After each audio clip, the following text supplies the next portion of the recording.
The TAC, or our Transportation Advisory Committee, is a 10-member panel of citizens who are appointed by each district supervisor. They are tasked with ranking and evaluation of projects that are proposed or requested for the Transportation Improvement and Maintenance Program. Citizens submit projects via our online portal. There are projects submitted from all over the county. And the opportunities for anyone to be able to impact what gets done and where it gets done. Those projects that are deemed eligible for the program would then be ranked and evaluated by internal staff. And provides us with a tremendous amount of information, and then we go through and evaluate each project on how it will impact the county. The projects that are ranked by the committee are then presented to the Board of Supervisors as part of the Transportation Improvement Maintenance Program for final approval by the board. Another advantage of this option is it maintains that central median. It is very much a collaborative effort. Our committee right now, they're very involved, they're very savvy, and they're very interested to know all of the details and facts. There is a conversation, a lot of dialogue that's gone back and forth between staff and the committee. The TAC reviews all the projects. They spend a good deal of time asking questions, and this is a true way that people can get involved and help decide what projects need to be done in Pinal County. And we really appreciate that about them, the fact that they do ask questions, they want further details.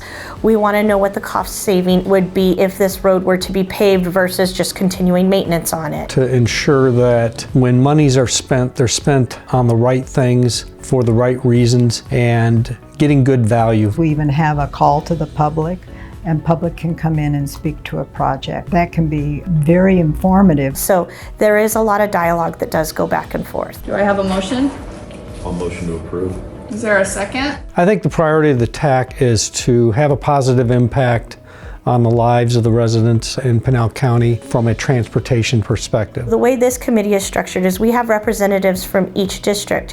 However, they are there to represent not only their district, but to think regionally. So they come together, they collaborate to choose projects that will benefit all parts of the county and the county regionally. I think I place my priority on which projects impact the most people. That's from safe travel to air quality. Most years we can't afford to fund all the projects, but we fund the ones that are most in need. To making sure that they can travel safely from point A to point B. The half-cent road maintenance fund is truly the only reliable source of maintenance funding that Pinal County does receive. This is the half-cent maintenance fund that was originally established in 1986. It was again renewed in 2005, and now it will be coming up again for another renewal. It's generating money from all those that visit our communities, travel through our communities, not just those that live in our community. So it really does help us impact that transportation in a positive way, and without those revenues, we're going to see things deteriorate and just not be able to sustain the system that we have in place. So it won't increase anything, but it provides for all these local projects that wouldn't be funded any other way. I just hope that our community sees the importance of this revenue stream to help support, maintaining our transportation system. Without that fund, our roads are going to rapidly deplete because we would have limited funding for maintenance. If we lose the pavement on a road, that means we go back to a dirt road, and we certainly don't want to go back. The committee and the bylaws associated with it are centered around that particular fund. So without that fund, there would be no committee. Then everybody will actually be in that district. Yes. They're very dedicated. They're huge champions for their communities. We really appreciate that. We appreciate their time. We appreciate that we can count on them. They're very active. They're very driven. And they're very faithful to what they do. They are champions for this effort.